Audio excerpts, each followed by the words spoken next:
Hello and welcome back to A Splashy Paint, where it's time to join our resident bookworm Henry Malt for a look at another artistic title available in the SIA library. Today's book is Realistic Abstracts by Kees van Alst. I think that's as near as we're going to get. I think that's pretty good. It says painting abstracts based on what you see. How would you describe it? It's an intriguing title, isn't it? I think so, yeah. Realistic abstracts. Two words that you don't really put together. Exactly, and of course, I wonder if that wasn't deliberate. A bit of a marketing thing. It's just a bit of clever editing. I like that. It's basically, it's about moving towards abstraction from a realistic subject rather than just painting abstracts. So you can still see what it is. Yes. Yeah, okay. I mean, there are some in there, when we were talking about it before, you said, tell me what that is. And here and there, I absolutely couldn't. For me, abstract is that, exactly. It's looking at something like this and each person sees something different in there. And that actually, that's exactly what abstraction is, because it's not about painting what's there. Yeah. It's painting what you want your viewer to see, Yeah. and stimulating an emotional reaction. And in a way, it's not something that you can learn. I mean, we've just hit on one there. There are step-by-step demonstrations in there, but I'm really not sure how much that actually tells you, and there's not a lot of that, to be fair. You can't imagine the artist doing that picture in a structured way, which is what this is. This is obviously structurizing that picture, which really it's not. Like, they probably just painted it like this, which is what some abstract artists do, obviously. Well, it's about working with the colours and the shading and the light. Yeah, absolutely. And yeah. It says, this is how I reacted to this scene, and I want to create this state of mind for you. Whether abstract works is absolutely in the mind of the viewer, because you either see the artist's vision or you don't. And yes, you get abstracts that are hung upside down. You get the people say, well, my 5-year-old could have done that, which you want to say, well, they couldn't. Yeah. And in practice, they can't because they are more playing with paint. Yeah. But it is also about playing with paint. It's certainly a very skillful thing, abstract painting, and it's something it's looking at something, looking at a landscape, whatever it may be, and then interpreting it on the canvas or the paper. That is a skill in itself, and to try and make it look, to see that in there, because obviously this is kind of a bit of a palm tree kind of thing with the building in the centre, and really, I suppose, to wrap this one up, I guess, the realistic part of it is that you'd like to think that you could make something out of the picture. This one, you can see people walking down a market or something. So it's, for me, I'm still sort of a little bit baffled with the title. But I mean, what's your kind of final thoughts on that book? How would you summarise it? Well, I was going to say it's a bit like a sculptor looking at a block of stone and saying, I can see what's in it. If you're not a sculptor, you cannot possibly understand what they mean. Yeah. And it's intended to be an intriguing title. It's intended to make you think. Yeah. And since it's a book about making you think, yeah, it's rather neatly done, isn't it? It is. It's an interesting read, I think, that one, I would say. Yes. Nice one. Good. We'll see you Cheers, soon. Matthew. Great use of colour, shading and light. The perfect book to help those wanting to move towards painting abstracts with realistic results.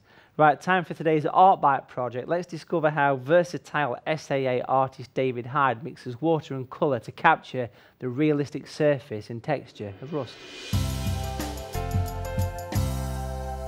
If you've ever thought of painting an old tractor or some farm machinery, then rust is something that you might have thought about, and it can make attractive subjects for a painting.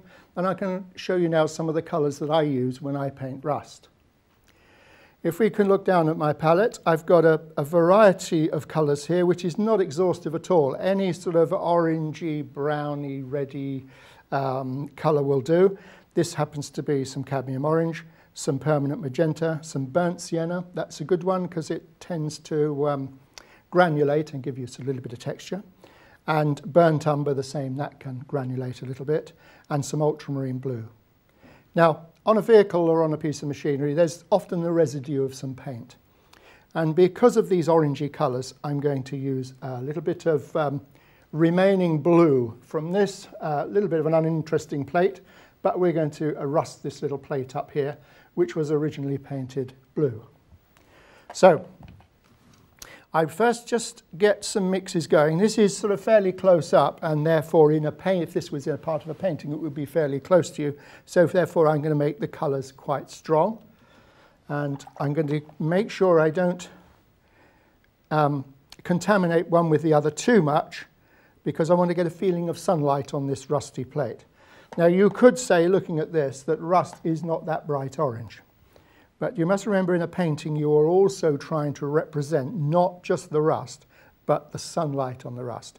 And without the warmth and the brightness of the actual sun, to increase the sort of saturation of some of the colours is a good way of doing it. So I've got some colours prepared here, all quite strongly mixed. And last, a little bit of useful ultramarine, just get that going. That's a bit watery actually. I put too much water in that, so just lift a little off. That's a lot better. In fact, that's still a bit watery. So that's probably better. Okay, clean my brush, because I'm going to start, well, I'm going to start with the blue, in fact, the colour blue. And this is just cobalt blue. And I'm going to paint this corner has escaped the rust up here. So I'm simply going to paint this blue in up here. Nice full brush mark. You can see there's quite a bit of paint on there. Okay, and I'll bring that down. And I'll take that round the corner actually, because that bit is going to be painted all the way down to there. And then it's going to catch a little bit of weathering and rust. So what I would do straight away is clean my brush, because I don't want any of that blue to pick up in the orange. Take some of the cadmium orange and paint a little of that around here. As it picks up the blue, it goes dull. And so I need to keep my brush clean and always pick up a clean orange here. Okay, just work that in.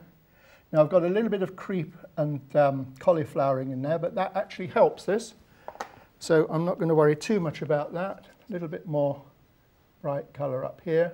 Just re-wet that and drop some of that colour in. Drag some of that muddy colour down here. And we put a couple of bits of wetness into that to get a little bit of pitting. And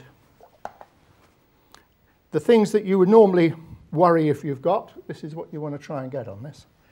Now I've done enough of the bright orange. I don't want it to get boring, so I'm going to take some burnt sienna, and into that I'm going to run another rust colour in here. Again, just watch the top edge of there, that I keep it straight. I'm just going to go over that rivet, and I'm going to bring that down. Now any streaking on this vertical plate, you want to paint roughly a vertical brush mark, because any sort of imperfections you leave, if they're vertical, it'll look like weathering. So now I'm going to pick the next colour up, which is a little burnt umber. So I'm going to just paint that dark into there, and I can also spot a bit of that up while that's still wet, and take a little bit of that up, bring that down. I'm not thinking too hard about this, but you'll see the bright orange, once it blends in with the other colours, it actually looks fine. If you dull everything down too much, the whole thing will look too dull. And then one of my favourite colours, if not my favourite colour, is ultramarine blue. And it just works in pretty much anything you want to put it in. Ultramarine blue, it's a very versatile colour, and I can put a little cool colour in here and then add some orange directly to that and just darken the effect of some rust staining down through here. I'll probably put a bit dripping down from those rivets and things. And now I'm just going to neaten it all up a little bit with some, just finish this with some burnt sienna at the bottom. Okay, so the idea is to get a good variety of tone and texture here. Okay, now this, of course, is going to be in the shade, as is, I don't know what this is, but it's a little support, could even be a bit of wood, but I'll make another little bit of iron or something. I want to give that a bit of orange in there.